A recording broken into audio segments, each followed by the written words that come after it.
man who did the DNA decoding, the Human Genome Project, who's, by the way, another Christian scientist, or rather, a scientist who is a Christian. I won't make that mistake again. You know what Mark Twain said about the work of Mary Baker Eddy, the Christian Science writer, founder of it, her books? Chloroform in print, he said. This is a digression. It's a digression. Francis Collins says at least 100,000 years. We can show we've been around for that long. It's quite a long time. I'll take 100. Never mind. I don't need 250,000 for my point. Make it 100,000. 100,000 years, people have been, our species have been around on this speck. Born, usually dying, actually, a great number of them in childbirth wouldn't have got beyond being born.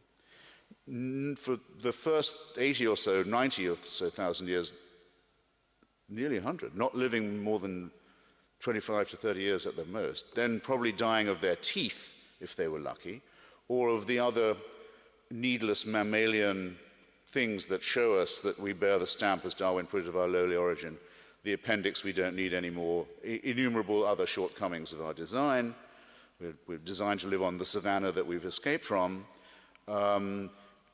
Terrible disease, suffering, misery, malnutrition, and fear. Where do the earthquakes come from? Why is there an eclipse? What are the shooting stars doing? And awful cults of sacrifice to try and ward off what are in fact natural events. And war, and rape, and the kidnap of other peoples and the enslavement of them. All of this goes on, gradually inching up to the point where you can brew beer, a breakthrough in my view, domesticate animals, separate one kind of corn from another. So very millimetrical progress, but terrible struggle, sacrifice, pain, misery, and above all, fear and ignorance. And you have to believe this if you believe in monotheism. For the first 97, 98,000 of this, heaven watches with indifference. Oh, there they go again. That whole civilization's just died out. Well, what are you going to do?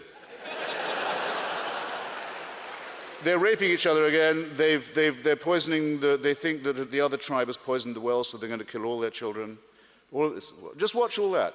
3,000 years ago at the most, it's decided, no, we've got to intervene now.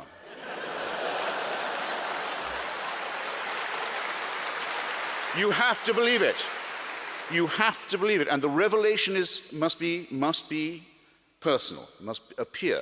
So we'll pick the most backward, the most barbaric, the most illiterate, the most superstitious, and the most savage people we can find in the most stony area of the world. We won't appear to the Chinese, who can already read.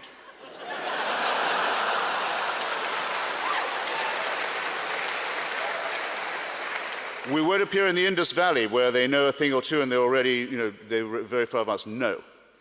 We'll appear to this brutal, enslaved, hopeless, superstitious crowd, and we'll force them to cut their way through all of their neighbors with slaughter, genocide, and racism, and settle on the only part of the Middle East where there's no oil.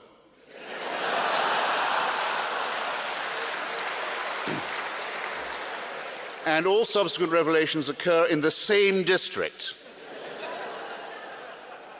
And without this, we wouldn't know right from wrong. Now,